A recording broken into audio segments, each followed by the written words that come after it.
হয়তো এমন কোনোদিন মিলবে না বন্ধু যে তোমার আখিরাত মনে করাই দিছে।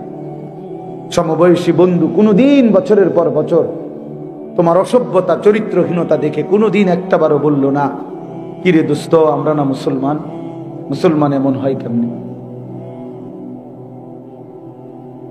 আপন জন মিলবে না হয়তো, বরং তোমার শুধু গুনাহ গুনাহ শিখাবে, গুনাহ। পৃথিবীর যেই কোনো মদখোর নিজের থেকে শুরু করে নাই, বন্ধু নামের কোন শয়তান তারে মদের আড্ডায় নিয়ে গেছে। যে এটা সহজ কমন থিওরি, এটা একটা কমন থিওরি। পৃথিবীর যেই কোনো জুয়াখোর জুয়ারি নিজের থেকে জুয়া শুরু করে নাই, বন্ধু নামের কোন শয়তান পরিচিত নামের কোন দুষ্ট তারে জুয়ার আড্ডায় নিয়ে গেছে। আরে আপনি মদ জুয়া বাদ দেন, কোনো অসুবিধা নেই, করুন। কোন নেশা বাদ দেন। এই যারা বিড়ি সিগারেট খায় বাপ চাচা নিয়মিত, ওনাদেরকে জিজ্ঞাসা করে দেখে যে চাচা আপনি আল্লাহর কসম কইরা সাক্ষী রেখা বলেন যে বিড়ি খানা শুরু করছেন কেমন? ঠিক আছে, অসুবিধা নাই। তো এই জন্য বললাম,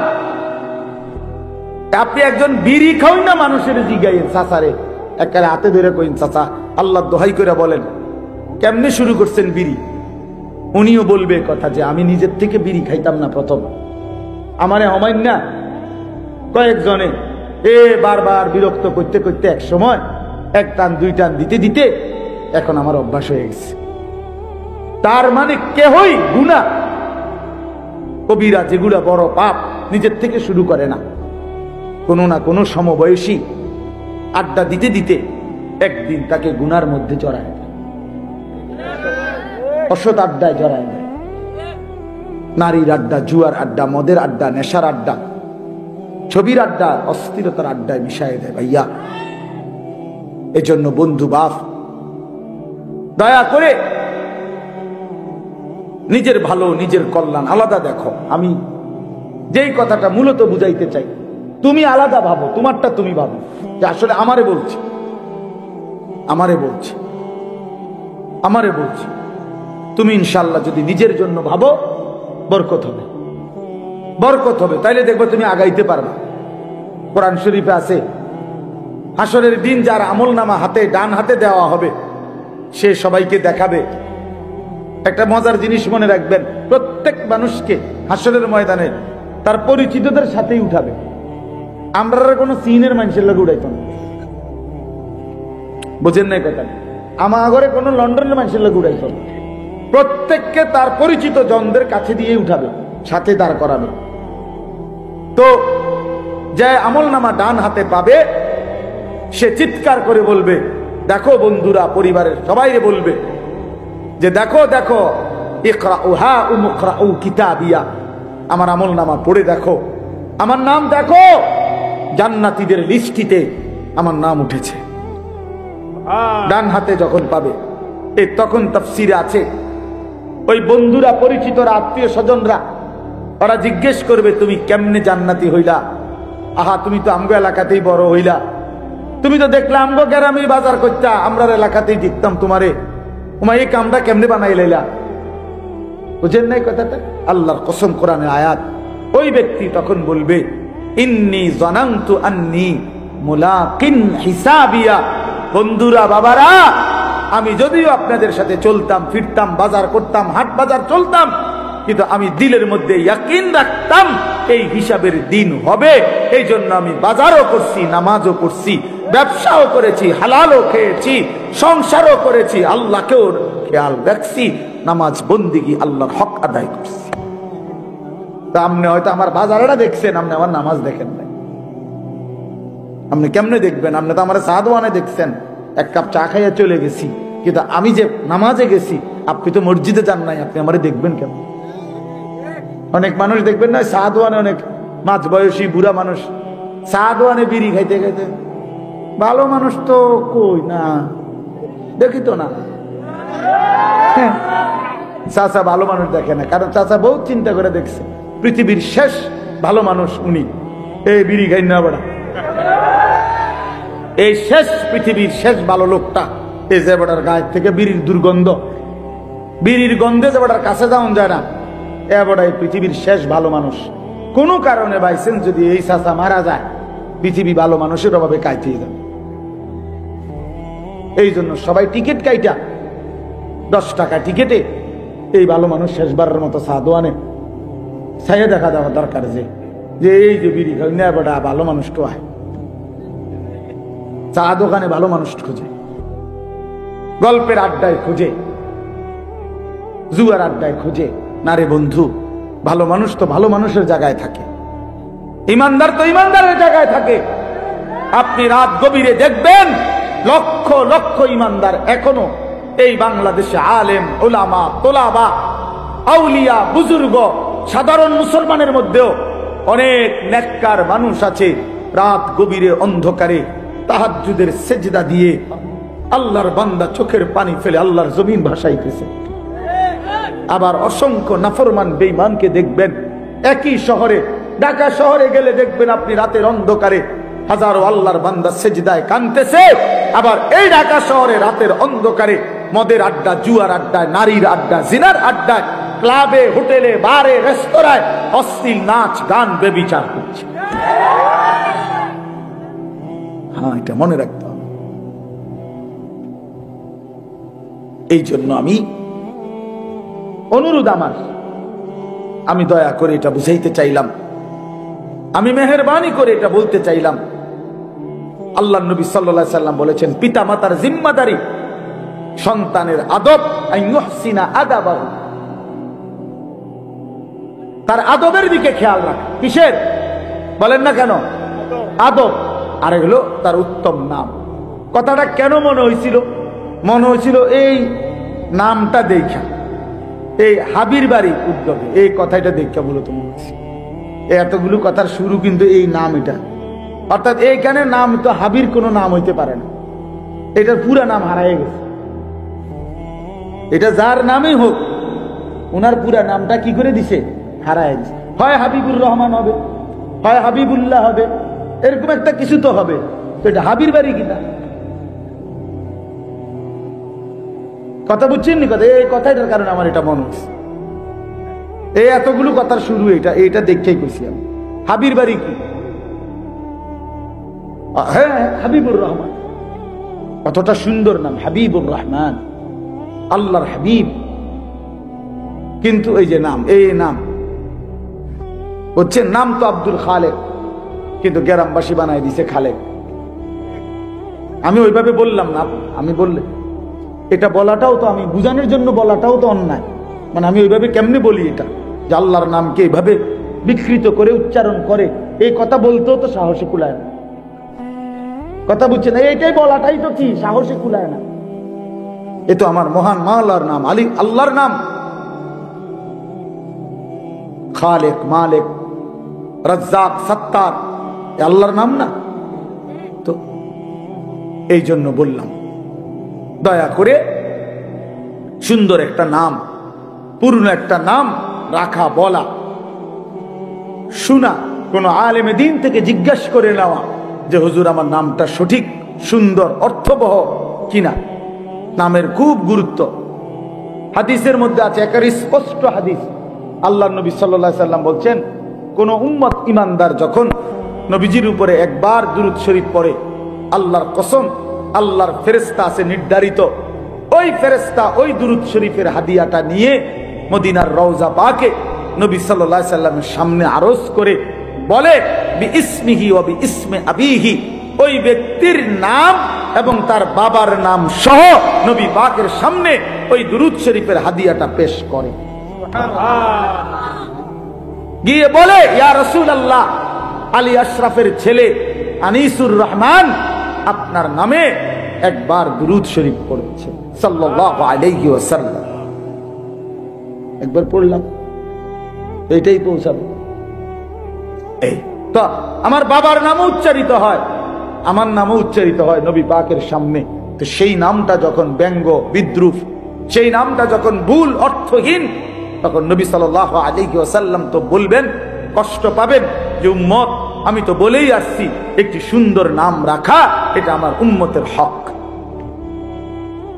বিষয়ে না, সব বিষয়ে আপনি যতগুলো হক, এই বাচ্চার হক আইয়ুহসিনা আদাবাহু, তাকে দ্বীন শিখানো, তাকে আদব শিখানো, তাকে আখলাক শিখানো, তাকে কোরআন শিখানো, তার আল্লাহর পরিচয়, রাসূলের পরিচয় দেওয়া, তাকে দ্বীন বুঝায়া দেওয়া। এই 6 বছরের বাচ্চা অবুঝ বাচ্চা, তার নিজস্ব কোনো সিদ্ধান্ত নাই। 7 বছরের বাচ্চার নিজে কোনো সিদ্ধান্ত নেওয়ার কোনো অধিকার নাই, কোনো বুঝে নাই। আপনি কেন তারে আল্লাহর কোরআন থেকে বঞ্চিত করলেন, রাসূলের হাদিস থেকে বঞ্চিত করলেন? তারে কেন নামাজ থেকে বঞ্চিত করলেন? নবী তো বলছিলেন 7 বছর বয়সেই তোমার বাচ্চাকে নামাজ পড়াও। নবী তো বলছিলেন 10 বছর বয়সে বাচ্চা যদি নামাজ না পড়ে এবার তারে প্রহার করো, আঘাত করো, তারে শাসন করো। আপনি কেন ছেড়ে দিলেন? আল্লাহর কসম, এই বান্দার হক নষ্ট করলেন, বাচ্চার হক নষ্ট করলেন। এই হক নষ্টকারী মা বাপ মনে রাখেন হাসরের ময়দানে বেইজ্জতি হওয়ার জন্য রেডি থাকেন। ওই মা বাপকে এই সন্তান বেইজ্জতি করবে, কোরআন শরীফ আছে। বেইজ্জতিটা কেমন আইটেমের হবে? এই সন্তান বাবা আল্লাহকে বলবে, আল্লাহ যাদের কারণে আজকে আমি জাহান্নামী, আমার সেই অভিভাবক, আমার মা বাপ এখানে আনেন। আল্লাহ বলবেন কেন? তো সন্তান বলবে, নাজআলহুমা তাহতা আকদামিনা, আমার 2টা পায়ের নিচে ফালাইয়া আজকে এই মা বাপকে হাসরের ময়দানে পারাইয়া মুরাইয়া এরপরে আমি জাহান্নামে যাব। আপনি তখন টের পাইবেন, আপনি তখন টের পাইবেন ভাত তরকারি আর খাট পালং। আপনি তখন শিক্ষারে কইবেন, পুত আরে সোফারে কাল লাগে রে বানাইলাম, আরে সোফারে, আরে আলমারি রে, আরে বিল্ডিং রে, পুত তুই তো হুটতে আসিলি, আমি নিজে মেস্তুরি ইট গাইতে গেছে, আমি নিজে ফানি দিছি রে ফুট। 7টা ডালাই দিবার পরে 15টা দিন টানা আমি ফানি দিছি ফুট। আরে তোগো লাগে তাই করছি রে বাপ, কি না করলাম তোগোর লাগে, কি না করলাম, কি না করলাম। বালুর লগে দাঁড়াইয়াছিলাম, মেস্তুরির সামনে দাঁড়াইয়াছিলাম, হ্যাঁ, গুনে গুনে ইট বালু সিমেন্ট একটাও যাতে কম না দেয়, কি কষ্ট করে খেয়াল করছিলাম একটা বিল্ডিং যাতে মজবুত হয়, আখিরাত যাতে বরবাদ হয়। বুঝেন না কথাটা? বিল্ডিং যেন মজবুত হয়, যেন তোরে আজরাইলে টাইম নাও ঘরের থেকে বাহির করতে না পারে, এমন শক্ত SS5 এর গেট লাগাই দিছি বাপ, কোনো চিন্তা করবি না। আমার গো দাদার আমলে মারা গেছে, যাইতে পারে তার আর বেড়ার ঘর আসিল, টিনের ঘর আসিল, দুয়ারও আসিল বেড়ার টিনের, এত সামান্য দরজা খুললা ফেরেশতা নেওয়া এটা হইতে পারে। SS5 থেকে আজরাইল নেওয়া সম্ভব না, কাজে কোনো চিন্তা করো না আব্বা, আমি মরলে মরছি কিন্তু তুই মরতি না। হ্যাঁ, নাই তো কি দিয়ে গেলেন সন্তানকে, নয়তো সন্তানকে কি দিয়ে গেলেন বাবা? ছেলেটাকে কি দিলেন, মেয়েটাকে কি দিলেন? 16 বছরের মেয়েটা বেপর্দা কেন? 25 বছরের স্ত্রী বেপর্দা কেন? স্ত্রী সন্তান প্রতিদিন রঙিন টেলিভিশনে নাচ গান দেখে কেন? নাটক সিনেমা দেখবে কেন? আপনি মুসলমান, আপনার ফ্যামিলি মুসলমান না? বলেন। এই জন্য আমি শক্ত হইলেও আমারে মাফ করে দিয়েন, আমি মনে করাই দিলাম। আর যদি কোনোদিন বলতে না পারি, আর যদি কখনো আসার সুযোগ না হয় বাবা, একবার আসছি, একবারই বললাম, আখিরাত মিলাইয়া নিয়েন। যুবক ভাই তোমাদেরকেও বলি বাবা, আবারও বলছি ওই কথা, এত কম বয়সে যদি তুমি এতটা নষ্ট হয়ে যাও, আমার বাপ আগামীর হায়াতটা কেমনে পার করবা? যদি আল্লাহ তোমারে 40 বছর হায়াত দেয়, 50 বছর হায়াত দেয়, আমার প্রিয় ভাই, কেমনে বললে বুঝবা যে তুমি এক ওয়াক্ত নামাজ পড়ো না, তোমার সন্তানটা কেমন হবে? তুমি যে সারাদিন মোবাইলে নারীর ছবি দেখো, তা আল্লাহ যদি হায়াতে বাঁচায়, তোমারে বয়স হয় তোমার, আল্লাহ যদি তোমার বিবাহের সামর্থ্য দেয়, তোমারও তো আল্লাহ চাহে তো সন্তান হবে ইনশাআল্লাহ। তো সেদিন তোমার সন্তানের আখলাক কি হবে বলেন? এই জন্য আমি ছেলেদেরকে অনুরোধ করলাম, নিজেরে নিজে বরবাদ করো না, নিজের পরিবর্তনের জন্য। এবার এই আয়াতটা শেষ কথা, আমরা যদি সিদ্ধান্ত নিতে পারি যে আমার বদলানো দরকার, আমার আখিরাত দরকার, আসলেই ইমানদারের জীবন আখিরাত, দুনিয়া আমাদের জন্য না। কোরআন শরীফে আছে, আল্লাহ তাআলা বলেন কাফের বেঈমানের কথা হলো মা হিয়া ইল্লা হায়াতুনা দুনিয়া। সরাসরি কোরআনের আয়াত। আল্লাহ বলে কাফেরদের কথা যে জীবন মানে শুধুই দুনিয়া। মা হিয়া ইল্লা হায়াতুনা দুনিয়া, কাফেরের কথা এটা আল্লাহ কোরআনে বলছে, জীবন মানে শুধুই দুনিয়া। আর ইমানদারের জন্য আল্লাহ বলছে ওয়া ইন্নাদ দারাল আখিরাতা লাহিয়াল হায়াওয়ান। আল্লাহ বলছে বান্দা শোনো, নিশ্চয়ই আখিরাতই হচ্ছে জীবন। এজন্য ইমানদারের জীবন মূলত আখিরাত, ইমানদারের মূলত হায়াত হলো আখিরাত, আর বেঈমানের হায়াত হলো দুনিয়া। দুনিয়া। অতএব আমরা যদি আখিরাতের কথা ভাবি, নিজের ঈমান আমল চরিত্রের কথা ভাবি, তো আমাদের পরিবর্তনের জন্য, নিজেকে বদলাবার জন্য, নিজের জীবন সাজিয়ে তোলার জন্য একটা চমৎকার মৌসুম, সিজন আমাদের সামনে, সেটা হলো মাহে রমজান। এই কথাটা বলার জন্যই কোরআনের আয়াতটা পড়ছি। এইটাই শেষ কথা, মাহে রমজান। মানুষ মৌসুম চিনতে হয়। আলুর সিজনে আলু লাগাইতে হয়, কফির সিজনে কফি লাগাইতে হয়, আখিরাতের সিজনে আখিরাত কামাইতে হয়। জাহান্নাম থেকে বাঁচার সিজন আসতেছে, জান্নাত কামাই করার সিজন আসতেছে, তাকওয়া অর্জনের সিজন আসতেছে, নিজেকে মুত্তাকি বানানোর মৌসুম আসতেছে। আল্লাহ বলছে ইয়া আইয়ুহাল্লাযীনা আমানু, হে ঈমানদারগণ, তোমাদেরকে আলাদা বলছি আমার মুমিন বান্দা, কুতিবা আলাইকুমুস সিয়াম কামা কুতিবা আলাল্লাযীনা মিন ক্বাবলিকুম, তোমাদের উপরে রোজা ফরজ করা হলো, তোমাদের পূর্ববর্তীদের উপরে রোজা ফরজ করা হয়েছিল। কেন? কেন? লাআল্লাকুম তাত্তাকুন। আল্লাহ বলে যেন তোমরা মুত্তাকি হতে পারো, যেন তোমরা মুত্তাকি হতে পারো। প্রশ্ন হলো মুত্তাকি হলে কি লাভ? আল্লাহ বলছে উইদ্দাত লিল মুত্তাকিন, মুত্তাকিদের জন্যই জান্নাত বানানো হয়েছে। জান্নাত বানানোই হয়েছে মুত্তাকিদের জন্য। অতএব প্রিয় ভাই, রমজানে তুমি যদি গুনাহ থেকে মুক্ত থাকো, রমজানে যদি তুমি 30টা রোজায় অভ্যস্ত হইতে পারো, রমজানে তুমি যদি ইফতার সাহারি ঠিক মতো গ্রহণ করতে পারো, রমজানের 20 রাকাত তারাবি যদি যত্ন নিয়ে আদায় করতে পারো, সাহরির উঠতে উঠে যদি একটু দোয়া 2 রাকাত নফল নামাজ পড়ে একটু কান্নাকাটি করতে পারো, ইফতারের আগে যদি একটু আল্লাহর কাছে গুনাহ মাফ চাইতে পারো, কমপক্ষে 1টা মাস যদি নিজের চরিত্র আখলাক হেফাজত করতে পারো, প্রিয় বন্ধু আল্লাহ বলছে বান্দা 30 দিনের মধ্যেই আমি আল্লাহ তোমার হাতে জান্নাতের ভিসা লাগায়া ঈদের দিনে ফ্লাইট উড়াই দেব। ঈদের দিনে ফ্লাইট 30 দিন। যেদিন রমজানের চাঁদ উঠবে সেদিন ইমানের পাসপোর্ট দিবা। আর আমি আল্লাহ 30 দিন আমার হুকুম মানবা, 30 দিন পরে আমি তাকওয়া নামের জান্নাতের ভিসা লাগাই দেব। এখন ইমানের পাসপোর্ট আর তাকওয়ার ভিসা রেডি, ঈদের দিন ফ্লাইট। পাসপোর্ট ভিসা হইলেই তো ফ্লাইট, ঈদের দিন ফ্লাইট, জান্নাতের ফ্লাইট। কি হাদিসে আছে এটা? আল্লাহ নবী সাল্লাল্লাহু আলাইহি সাল্লাম বলছেন ঈমানদার পুরা রমজান যখন গুনাহ থেকে পবিত্র হয়ে বা ইরতিফায়ে মাকানি, আমার উচ্চ সম্মান মর্যাদার কসম, আমি আল্লাহ আমার এই ঈমানদার রোজাদার পুরা মাস আমার হুকুম মানছে, ইফতার সাহরি তারাবি তাহাজ্জুদ, দোয়া মুনাজাত তিলাওয়াত জিকির রোজা এবং হারাম চুরি ডাকাতি জিনা ব্যভিচার সুদ ঘুষ অশ্লীলতা থেকে বেঁচে থাকছে। আজ আমি তোমাদেরকে সাক্ষী রেখে বললাম, আজ এই পবিত্র ঈদের দিনে আমি তাদেরকে মাফ করে দিলাম।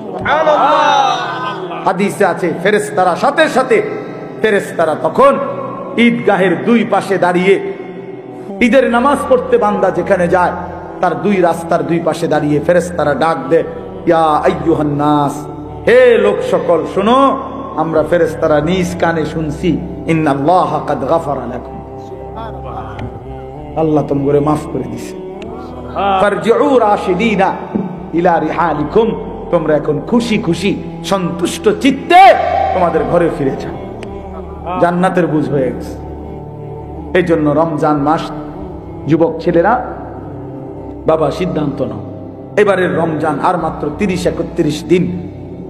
এই 30-31 দিনকে সামনে রেখে তুমি সিদ্ধান্ত নাও যে রোজা রাখবা। প্রিয় ভাই, তোমরা ছেলে বেশি এজন্য বললাম, মনে রাখো আল্লাহর নবী সাল্লাল্লাহু আলাইহি সাল্লাম স্পষ্ট হাদিসে বলছে, ফাইন্না সাওমা লাহু বিজাউন, নবীজি বলছে রোজা একজন যুবকের জীবনে একটি কার্যকর আমল। কেন? তার যৌন চাহিদা নিবারণের জন্য, নিয়ন্ত্রণ করার জন্য আল্লাহ রাসূল বলছে রোজা হচ্ছে সবচেয়ে কার্যকর একটি মাধ্যম। রাসূলুল্লাহ সাল্লাল্লাহু আলাইহি ওয়াসাল্লাম বলছে রোজার মাধ্যমে বান্দা নিজের যৌন চাহিদা, অস্থিরতার মানসিকতা, কামনা বাসনা এর থেকে নিয়ন্ত্রণ করতে পারে, আখলাক এবং চরিত্র হেফাজত করতে পারে। এই জন্য ইনশাআল্লাহ রমজানকে কদর করে গুনাহ ছাড়ার চেষ্টা করো। তোমাদেরকে আমরা বললাম বাবা, এরপরে তুমি যদি সিদ্ধান্ত নাও ঠিক আছে হুজুর আপনার বলা আপনি বলে গেছেন, আমার নষ্ট আমি হয়েই যাব, ঠিক আছে, কোনো সমস্যা নাই।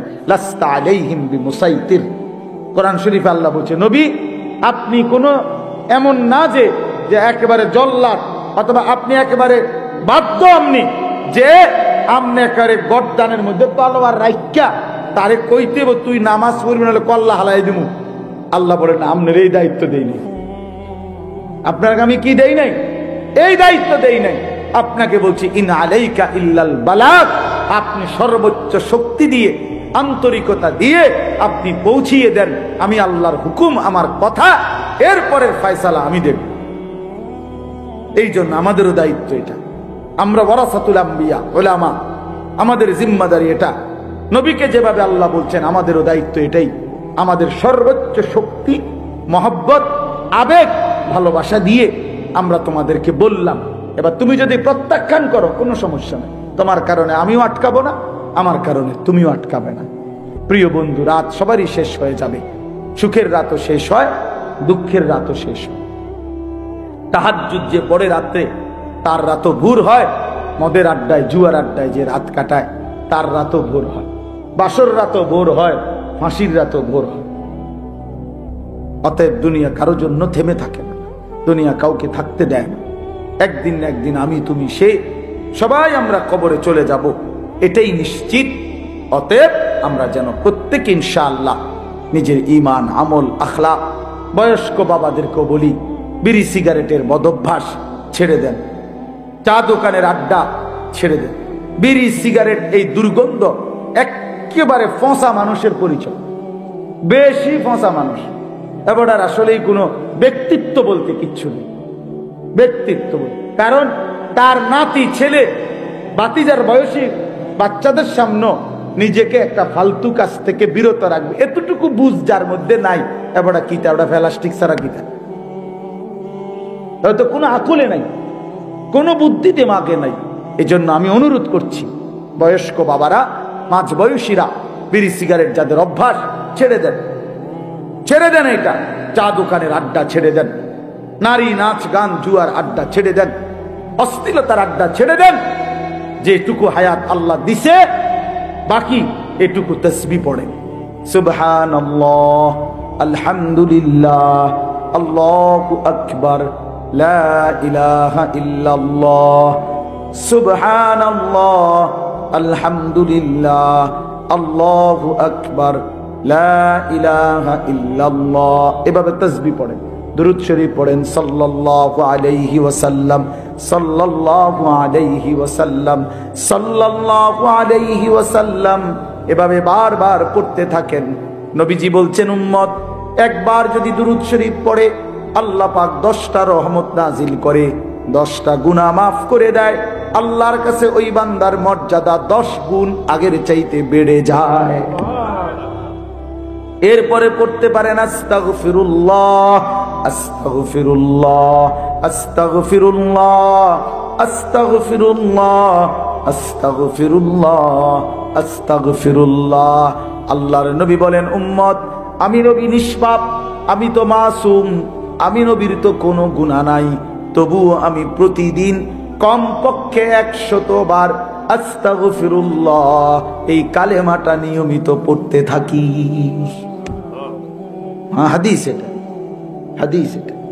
তাইলে সুবহানাল্লাহ বলেন, আলহামদুলিল্লাহ, আল্লাহু আকবার, লা ইলাহা ইল্লাল্লাহ, সাল্লাল্লাহু আলাইহি ওয়াসাল্লাম, আস্তাগফিরুল্লাহ ওয়া আতুবু ইলাইহি। বলেন এই তাসবিহ, এই 6টা তাসবিহ খুব দামি, পড়েন সারাদিন পড়বেন, একবার পড়লেই নেকি নেকি। নবীজি বলছে একবার সুবহানাল্লাহ পড়লে উহুদ পাহাড়ের চাইতে ভারী নেকি। একবার সুবহানাল্লাহ পড়লে জান্নাতে একটা খেজুর গাছ রোপণ করা হয়। এরম আলহামদুলিল্লাহ, আল্লাহু আকবার, লা ইলাহা ইল্লাল্লাহ। আল্লাহ আমাকেই তৌফিক দান করেন, আমাদের সকলকেই তৌফিক দান করেন। আজকের এই মাহফিল আল্লাহ তাআলা কবুল করেন। কবরবাসীদের জন্য দোয়া চাইছেন, হ্যাঁ, কবরবাসীদের জন্য দোয়া যেমন দরকার, জীবিতদের হেদায়েত তার চাইতে বেশি দরকার। কবরবাসী তো তার কপাল নিয়ে গেছে, গাই যাই হইছে হইছে, ওটা মরে গেছে, কিন্তু আমাদের তো এখনো সুযোগ আছে, সুযোগ আছে না? আমরা যেটুকু বেঁচে আছি এটুকু তো তওবা করা যায়, ফিরে আসা যায়। অতএব আমরা যেহেতু চোখের সামনে দেখতেছি কবরবাসী আর আমল করতে পারবে না, অতএব আমিও যেদিন কবরবাসী হব সেদিন আমিও আর কোনো আমল করতে, আজকে সুযোগ আছে, এখন সুযোগ আছে। এজন্য আমরা ইনশাআল্লাহ 5 ওয়াক্ত নামাজ পড়ব।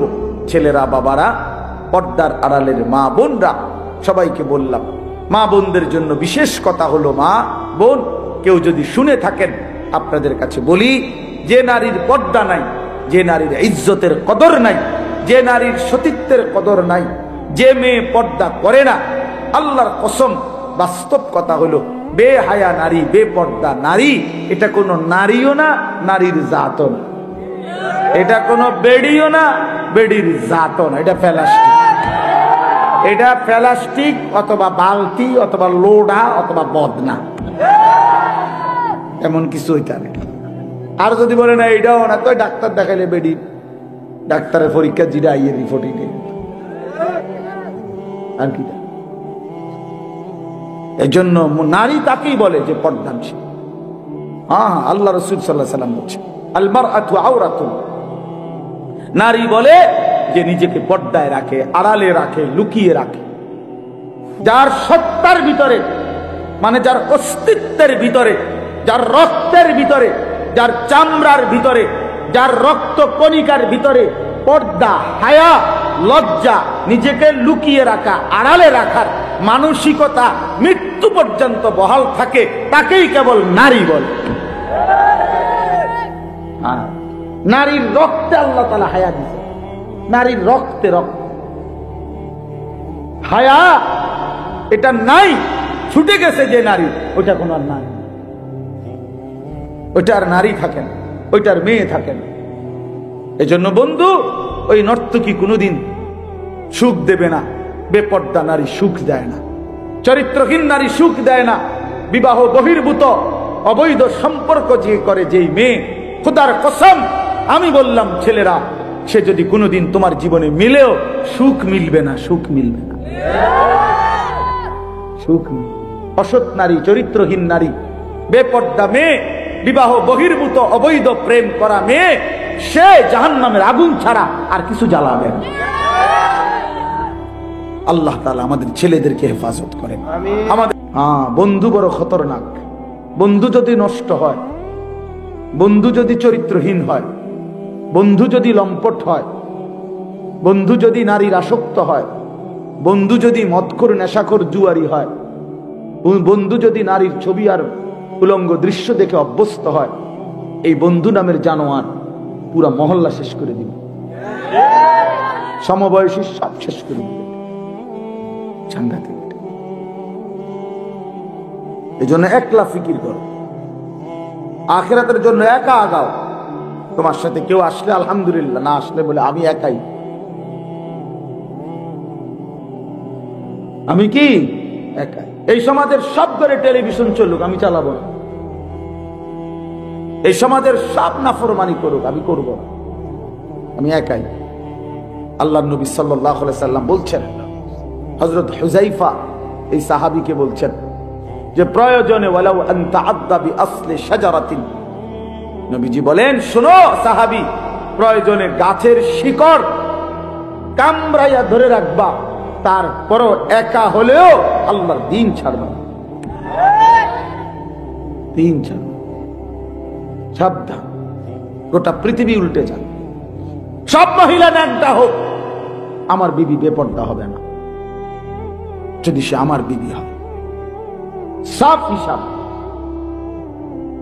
বেপর্দা বিবি আমি নেব না, রাখবো না। এমন বিবি দরকার 1000 বার ছেড়ে দিলাম, এমন সন্তান প্রয়োজনে কোরবান করে দিলাম, যা বেটা, হয় তুই থাকবি নয় আমি থাকবো। নাফরমানের সাথে ইমানদারের সংসার হয় না, বেঈমানের সাথে ইমানদারের কোনো পরিচয় হয় না। কোরআন শরীফে আছে, নূহ আলাইহিস সালাম শুধু আল্লাহরে বলছে, আল্লাহ এই যে ছেলেটা ডুববা যায় এটা আমার পুত। সূরা হুদের মধ্যে আছে।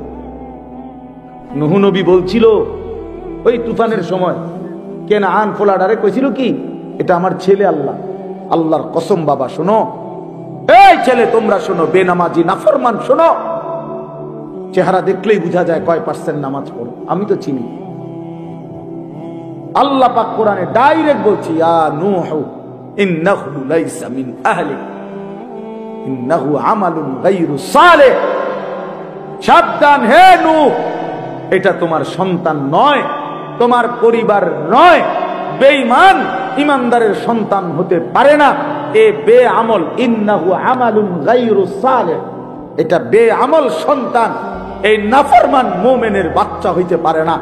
এজন্য তোমরা যারা বেনামাজি, তোমরা যারা সিজদা দাও না, ছেলেরা বাবা, তোমরা যারা দিনরাত নারী ছবি, উলঙ্গ দৃশ্য, জিনা ব্যভিচারের দৃশ্য দেখো, অসৎ বন্ধুদের আড্ডা দাও, তুই কোন মুসলমানের বাচ্চা না, তুই লাওয়ারিস, বেওয়ারিস বেটা। তুই তোর কোনো বংশ নাই, তোর কোনো পরিচয় নাই, তোর কোনো বাপ নাই, তোর কোনো মা নাই, তোর কোনো রক্ত নাই, তুই বেওয়ারিস সন্তান, লাওয়ারিস বেটা, লাওয়ারিস। তুমি লাওয়ারিস, কারণ ইমা আল্লাহ কোরআনে বলছে, আল্লাহ কি ডাইরেক্ট বলছে কোরআন শরীফে, নাফরমান ইমানদারের কি হইতে পারে না, সন্তান হইতে পারে না। ফালা তাসআলনি, আল্লাহ বলেন নূহ নবী এমন নাফরমান সন্তানের জন্য, ফালা তাসআলনি, আমি মাওলার কাছে কিছু চেও না। সাবধান, হাত নামাও। কুরআনুল কারীমের মধ্যে আছে নূহ নবী হাত নামায় ফেলছে এবং সাথে সাথে দোয়া করছে, আল্লাহ আমি ভুল হয়ে গেছে, সন্তানের ভালোবাসায় খেয়াল করি নাই, আপনি মাফ করে দিয়েন। এমন নাফরমান সন্তানের জন্য চাওয়া আমার ঠিক হয় নাই। আল্লাহর নবী সাল্লাল্লাহু আলাইহি ওয়াসাল্লামের চাচা আবু তালেব হাজারো লক্ষ অনুরোধের পরেও যখন কালেমা পড়ে নাই, শেষ পর্যন্ত যখন মৃত্যুবরণ করেছে, আল্লাহর নবী তখনও চাচা আবু তালেবের জন্য 2 হাত তুলে মাফ চাইছিল।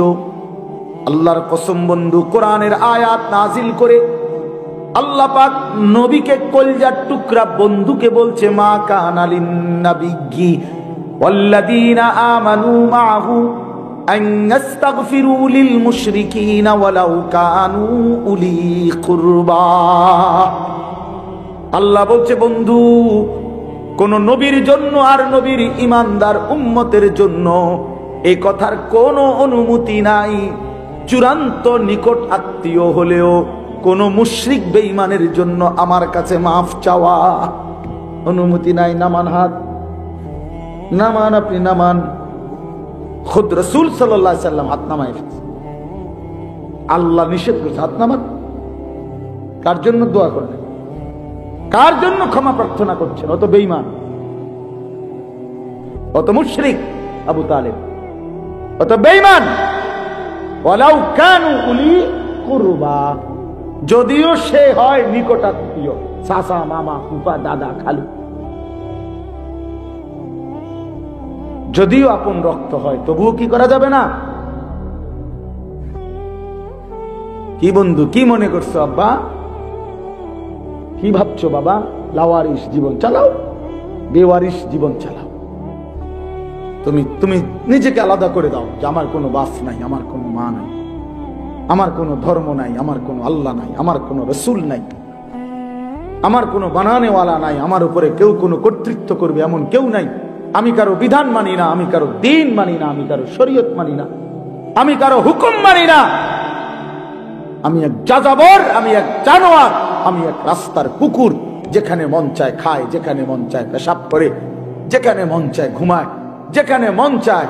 হায় যুবক, যারে দেখতে মন চায় তারই দেখো, নারী, ছবি, উলঙ্গ দৃশ্য, জিনা, ব্যভিচার। ওফ, এটা বুঝি কোনো জীবন হইল বাপ? এটা বুঝি কোনো হায়াত হইল বাপ? মুসলমানের বাচ্চা বুঝি এত পাগল হয়, এত ছাগল হয়? মুসলমানের ঘরে জন্ম নিয়া ইনসাফ করে বলো, একটা ছেলে বাবা 2 বছর এক পবিত্র মা তোমার বুকের দুধ খাওয়াইছে, মায়ের প্রতি ফোঁটা দুধের হক, এক মা তোমার 2 বছর দুধ খাওয়াইছিল, এই উদ্দেশ্যেই কি মা দুধ খাওয়াইছিল যে তুমি 16 বছর বয়সে সারা দিন উলঙ্গ ছবি আর নারী দেখবা, নর্তকী দেখবা, মোবাইল দেখবা? এজন্য খাওয়াইছিল মা দুধ? মায়ের 9 মাসের গর্ভে ধারণের হক এটাই? একটা সেজদা না দেওয়া? মা এই জন্যই গর্ভে লালন করছিলেন, ধারণ করছিলেন। হামালাতহু উম্মুহু ওয়াহানান আলা ওয়াহলিন।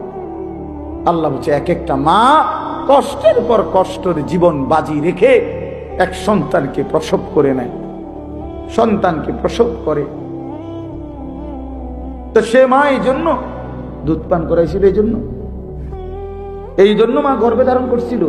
তুমি মোবাইল দেখবা, নারী দেখবা, ছবি দেখবা, তুমি আল্লাহরে একটা সেজদা দিবা না, কোনোদিন ফজরের নামাজ পড়বা না, প্রিয় সন্তান এইভাবে পড়ছে গেলাকা বাবা, এইভাবে নষ্ট হইয়া গেলাকা। হ্যাঁ, মুসলমান এত তাড়াতাড়ি 16 বছরে 18 বছর বয়সে এত নষ্ট হয়ে যাওয়ার তো কথা না, এত ফালতু হয়ে যাওয়ার তো কথা না রে বাপ, এত বাজে হয়ে যাওয়ার কথা ছিল না বাবা। এই জন্য বাপ, আপনাদের অভিভাবকদেরকেও বলি, হিসাব মিলায়েন, ছেলে মেয়ের দিকে আরেকবার তাকাইয়া হিসাব মিলায়েন, হিসাব মিলেন কি রেখে যাচ্ছে, কি রেখে যাচ্ছেন, কি রেখে যাচ্ছেন। ছেলেটার চুলের দিকে তাকালে মনে হয় না সে মুসলমানের বাচ্চা। ছেলেটার সারা দিনে এক ওয়াক্ত সেজদা দেয় না, তাহলে স্পষ্ট সে মুসলমানের ঘরে জন্ম নেয় নাই। ছেলেটার সারা দিনের মোবাইলের আগ্রহ দেখলে মনে হয় না তার পৃথিবীতে কেউ আছে। তাহলে এমন নাফরমান সন্তান রেখে যে বাবা কবরে যাচ্ছেন, আহা আপনার কবর কি হবে, ছেলের কবর কি হবে? এমন নাফরমান বিবি রেখে, মেয়ে রেখে যে মা কবরে যাচ্ছেন, আপনার কবর কি হবে, ছেলের কবর, মেয়ের কবর কি হবে? দয়া করে আমি অল্প একটু কথাই বললাম, ভাবতে শিখেন, ভাবতে শিখেন। ছেলেরা তোমরাও ভাইবো বাবা, নিজেরে এত অল্প বয়সে নষ্ট করে দিও না বাপ। এত কম বয়সে মানুষ এত পচে যায়। তোমাদের অধিকাংশ ছেলের চেহারা দেখলে বোঝা যায় বেনামাজি তোমরা,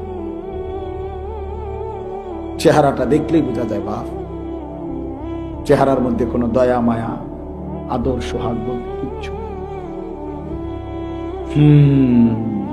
চেহারা দেখলেই বোঝা যায় বাপ। আমি যদি বলো আমি দাঁড় করাই বেনামাজি, ইনশাআল্লাহ দেখবা যে 100 জন দাঁড় করাইলে 98 জন ভুল হবে না, হয়তো 2 জন ভুল হইতে পারে।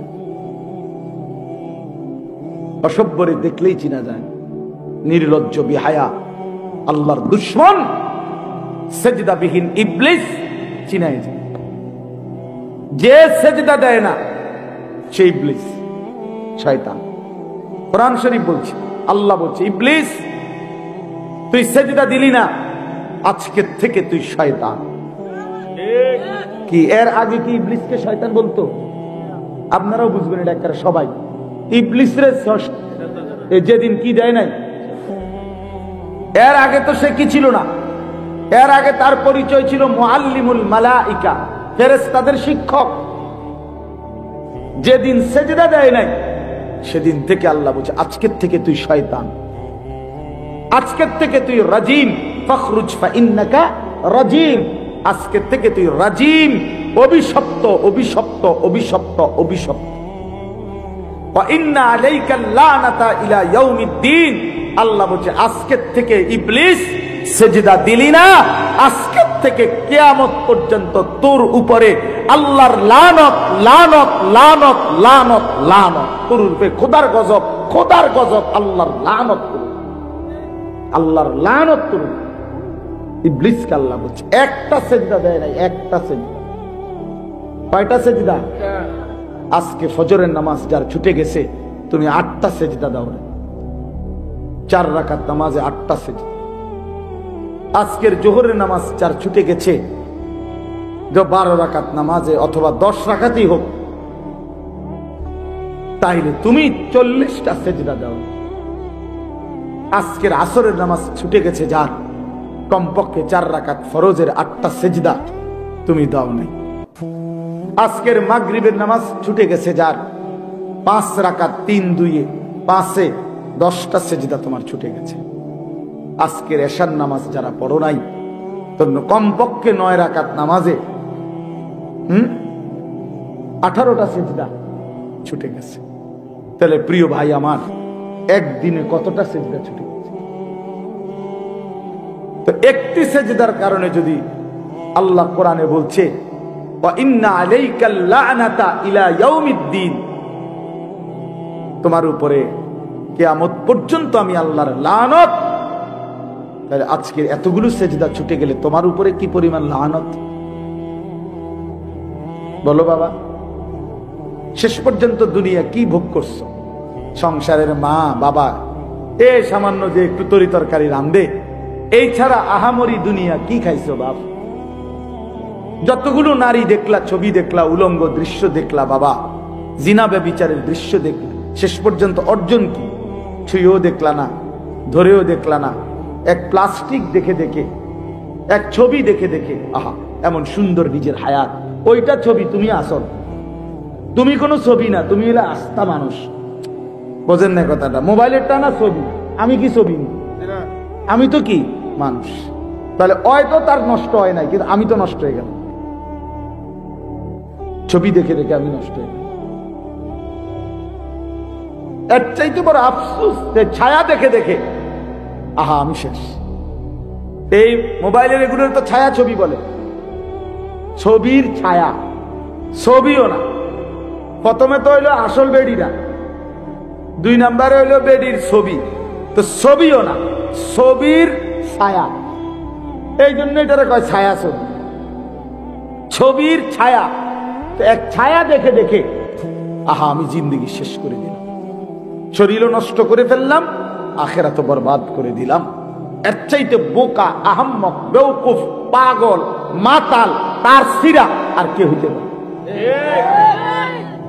এর চাইতে মাতাল আর কি বলো বাপ? একটা ছেলে বুঝছো, একজন, কোনো অসুবিধা নেই। আমি সংখ্যার কাঙ্গালি করি না, কোনোদিনও না। ছোট বড় কোনো মাহফিল হিসাব করিনি, সুযোগ মিললেই হয়েছে। ডেট দিতে আমার কষ্ট হয়, অনেক চাপাচাপি, এই এর দূরে, কিন্তু আমি ছোট বড় কোনো পরোয়া করি না, আল্লাহর জন্যই বলতে চেষ্টা করি। এই জন্য বন্ধু আমার, প্রিয় ভাই আমার, আমার ছেলেরা, আমার বাবারা হিসাব মিলাইয়েন কি রেখে যাচ্ছে। খাট পালং সোফার হিসাব দিয়েন না, আধুনিকতার প্রযুক্তির হিসাব দিয়েন না, হিসাব দিবেন স্ত্রী সন্তানের ঈমানের, হিসাব করেন স্ত্রী সন্তানের নামাজের, হিসাব করেন স্ত্রী সন্তানের আখিরাতের। আমার আব্বা যেদিন ইন্তেকাল করে, আমাদের ঘরে শোয়া অবস্থায় আমার আব্বা মারা গেছে 2015 সালে। আমরা 5 ভাই 3 বোন এবং আমাদের বাচ্চা কাচ্চা সবাই মিলে 25 জন আল্লাহর কোরআন বাবার চারদিকে পড়তেছিলাম।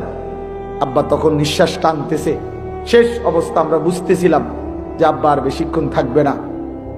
তো 25 জন ছেলে মেয়ে নাতি নাতনি একসাথে আব্বার আমরা আল্লাহর কোরআন পড়া অবস্থায় চারদিকে আমার আব্বা ইন্তেকাল করছে। মা রে আমি জড়ায় ধরে বলছিলাম, মা কাঁদেন না। আমার আব্বার একটু পরে মুনকার নাকির ফেরেশতা যখন কবরে প্রশ্ন করবে, মান রব্বুকা আলী আশরাফ, তোমার রব কে? আমার আব্বা বলবে, ও 3.5 হাত মাটির উপরে 25 জন বংশধর যার কোরআন পড়া রেখে আসছি ফেরেশতা সেই আমার রব। আমি রব চিনব না কেন ফেরেশতা? রব চিনব না কেন? রব চিনেছি বলেই তো সন্তানকে দ্বীন শিখাইছি, রব চিনেছি বলেই তো রবের কোরআন শিখাইছি, রব চিনেছি বলেই তো বংশের 25 জন। শোনো নাই, দেখো নাই তোমরা? ফেরেশতাকে বলবো দেখো নাই, যাও দেখে আসো। এই জন্য হিসাব মিলা। হযরত ইয়াকুব আলাইহিস সালাম, কোরআন শরীফে আছে, বাবাদেরকে বলি, কোরআন শরীফ আছে ইয়াকুব নবী, ওনার 12 জন সন্তান আপনারা জানেন। ওই যে 10 ভাই কুয়াত ফেলাই দিছে, যে 10 ভাই মিল্লা, এরা 10 জন। আর ইউসুফ আর বিনিয়ামিন এরা কয়জন? তো কয়জন হইল? এই 12 জন সন্তান ছিল। মৃত্যুর সময় ইয়াকুব নবী এই 12 জন সন্তানকে পাশে বসাইয়া, কোরআন শরীফের আয়াত, আম কুনতুম শুহাদা ইজ হাদারা ইয়াকুব আল মাউত, মৃত্যুর সময় ইয়াকুব নবী ইজ ক্বালা লিবানিহি, তিনি তার সন্তান 12 জনকে একত্রিত করে বললেন, বলো বাবারা, মা তা'বুদুনা মিন বাদি, আমি শুধু মৃত্যুর পূর্বে জানতে চাই, আমার মৃত্যুর পরে তোমরা কার ইবাদত করবে? বাবারা শুধু এই কথাটা বলো। ক্বালু না'বুদু ইলাহাকা ওয়া ইলাহা আবাইকা, 12 জন ছেলে বলল, আব্বা আপনি ঘাবড়াবেন না, আপনার মৃত্যুর পরেও আমরা আপনার যিনি রব এবং আপনার পূর্বপুরুষ ইব্রাহিম নবী, ইসমাইল নবীর যিনি রব, আমরা তার গোলামি করেছি। ইয়াকুব আলাইহিস সালাম বলছেন, খালাস, আমার আর কোনো পেরেশানি নাই, আমি গেলাম, আমার সন্তানকে ঈমানের উপরে রেখে গেলাম, আল্লাহর ইবাদতের উপরে। কি আপনারা বাপ বলেন, বলেন, এই যে ছেলে পেলেদের চুল এগুলো দেখেন, এগুলো যাদের সন্তান, এই জঙ্গলি এগুলো কার সন্তান বলেন? এই যে জঙ্গল এগুলো জঙ্গলি, এই জঙ্গলি এগুলো তার বাপ কোথায়? এই বাপ কি কোনোদিন জিজ্ঞাসা করলো না যে বাপ তুই মুসলমান না আমি মুসলমান, তুই কেমনে আমারে ভুলে গেলি, আমি কেমনে তোরে ভুলে গেলাম, তোমার মাথার এই চুল তুমি বাবা কার থেকে নিছো? তুমি মুসলমানের ঘরে বড় হইয়া, ফ্যামিলির সবাই মুসলমান হয়ে, তুমি যে বাবা কোনোদিন ফজরের নামাজ পড়ো না, এ কেমন মুসলমান তুমি বাবা? আমার ঘরেই ঘুমাও, এই রুমে ঘুমাও, আমি এই রুমে ঘুমাই, অথচ এই রুমে ঘুমাইয়া মুসলমানের মা বাপ জীবিত থাইকা সন্তান 1 ওয়াক্ত নামাজ পড়ে না। মা বাবা এত বড় পাষাণ কেমনে হয়? আল্লাহর কসম আমি বুঝি না, আমি বহুত চিন্তা করছি এটা। ওই মা বাবার কলজাটা আমার দেখতে মন চায়, মাঝে মাঝে মন চায় যে আলটা করাই, যে এটা কেমন বা জালেম মা বাপ, যার চোখের সামনে তার ছেলে মেয়ে স্ত্রী সন্তান জাহান্নামী হয়ে যাচ্ছে, এই বেচারার কোনো আফসোস নাই, চোখের পানি নাই। ওই এই দুশ্মন বেনামাজি তো আল্লাহর দুশ্মন, রাসূলের দুশ্মন, কোরআনের দুশ্মন, আল্লাহর দুশ্মন। এই দুশ্মনের লাইগা এ বেটা বিল্ডিং করে, জমি কিনে, বাজারে ভিট লয়, এইটার লাইগা সুদে টিয়া লইয়া হেতেরে বিদেশ পাঠায়, ডাকাইতে একটা সেজদা দেয় না, তার চোখের সামনে দেখছে, তার লাইগা 8 লাখ টাকা লইছে। হায় রে বাপ, তুমি কি বুঝলা পুতে? কার লাইগা লইলো এই ফোলাগার? আপনি একটাবার দেখেন না, আপনি যে 8 লাখ টাকা সুদে নিলেন, কিস্তিতে নিলেন, কার লাইগা নিলেন? এটাও হারাম। আর এইটা 1 ওয়াক্ত নামাজ পড়ে না, বাপ মার চোখের সামনে, তো বাপ মার চোখের আড়ালে গেলে এই নাফরমান সেজদা দিবে কেমনে? আপনজনের সামনে, গ্রামে মহল্লার মানুষের সামনে যার লজ্জা নাই, অপরিচিত মানুষের সামনে সে কারে লজ্জা করবে? কথা বুঝেন নাই? এখানে তো তার আপনজনেরা, তার চাচা, জেঠা, মামা, ফুফা, খালু, মা, খালা, দাদি, বাপ, চাচা, একটা মানুষের সে পাত্তা দেয় না, এগুলো কাউরে সে শরমায় না। এত বড় বেশরম, এই চোখের আড়ালে গেলে কেমনে নামাজ পড়বে? বলেন না, বলেন বাবা, বলেন। অনুরোধ করছি জন্য দয়া করে আল্লাহ নবীর এই হাদিস আবার আসেন। নবীজি বলছেন, বাবার কাছে সন্তানের চাওয়া 2 জিনিস, এক হলো আইয়ুহসিনা ইসমাহু ওয়া আইয়ুহসিনা আদাবাহু। 1 নাম্বার হলো একটি সুন্দর নাম রাখা। এটা সন্তানের পাওনা বাপ মার কাছে, আরেকটা হলো ওই দেখেন দেখছেন, মানে উনি হিসাব হইলো চুরি করে হইলো উনি মোবাইল উঠাইবে। হ্যাঁ ওই বেড়া বেড়া আমাদের কইছি না ওই চাদুরারে, মানে হের কথা হইলো হুজুর তোমার তুমি না আরো তোমার বাপেও যদি কয় আমি জীবনে কারো কথা শুনছি না আজকে কিতাম হইতাম, কথা বুঝেন নাই? আমি সিদ্ধান্তই নিছি আমি শুনবো না, আরো হুজুরে যদি শিক্ষারেও কয় আমি শুনবো না। ঠিক আছে বাপ, হ্যাঁ হ্যাঁ অনেকের ভাইয়া রাগ হইও না, আমি শক্ত মানুষ, হাদিসে স্পষ্ট আছে। প্রিয় ভাই শোনো, আল্লাহ নবী সাল্লাল্লাহু আলাইহি ওয়াসাল্লাম বলেন কোন কোন মানুষের দিল খোদার কসম কাল কুজে মিরবাদান, নবীজি বলছে কিছু কিছু মানুষের অন্তর থাকে সম্পূর্ণ, এই যে মনে করেন এইটা এদিক দিয়ে যদি থাকে এভাবে ধরে তাইলেই তো গ্লাসটা পুরবে, মানে কাফ এটা, এটা যদি এমনে থাকে, কথা বুঝছেন নি আপনি? এটা যদি এমনে থাকে তাহলে এখন যদি এক সাগর পানি দেয় বলো বাপ এটা পূর্বে কোনোদিন? পুরো আটলান্টিক সাগরটা যদি ঢাইলা দেওয়া হবে কিছু? আল্লাহ নবী খোদার কসম বলছে কিছু মানুষের অন্তর আল্লাহ পাক নাফরমানির কারণে এমন উল্টাইয়া দেয়, এই অন্তরে আর কোনোদিন আল্লাহর কথা এক জাররা ঢোকে না। ঢুকবো কোন হানে? এটা তো কি হয়ে গেছে, না না না উল্টায় গেছে, উল্টায় গেছে, উল্টায়। এই জন্য হাদিস আছে নবীজি 5 ওয়াক্ত নামাজের পরে একটা দোয়া করতেন, ইয়া মুকাল্লিবাল কুলুব সাব্বিত কলবি আলা দীনি। অর্থ কি? হে দিল পরিবর্তনকারী, হে অন্তরের উলট পালটকারী, আপনি আমার অন্তরটা আপনার দ্বীনের উপরে মজবুত রাখেন।